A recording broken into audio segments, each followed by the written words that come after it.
Westmeath Guardian, but his first real foray into print was for the Christian Examiner, which was then edited by a cleric called Caesar Otway. And Otway was a man who was known to proselytize, and he used Carleton very much in Carleton's early days. One of the first stories was about Carleton's visit to Lough Derg. Carleton's major work, Traits and Stories, was published first in 1830. It was about 6 or 7 short stories.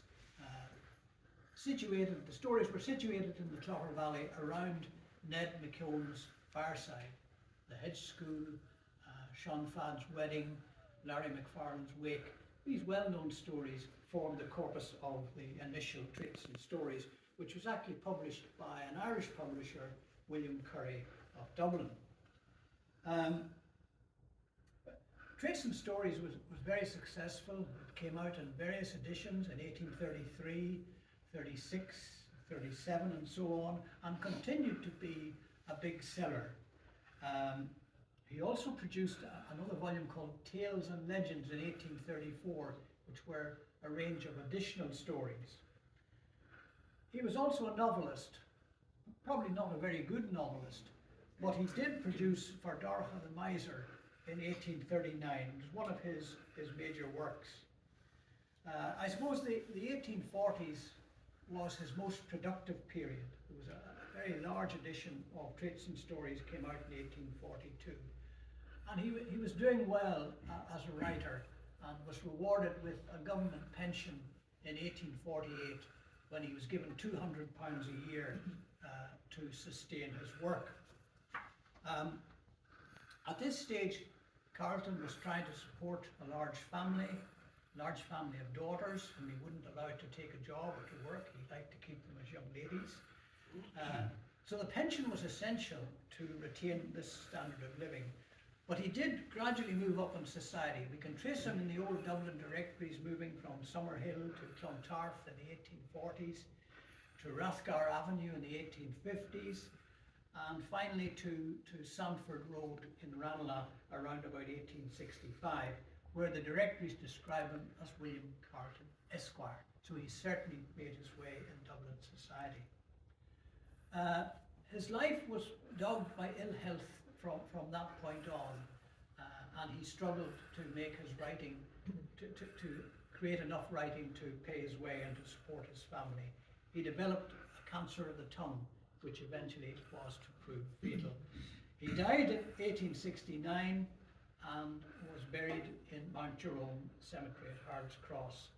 By now his reputation was secure. He was the Irish Dickens. He was well known over the diaspora.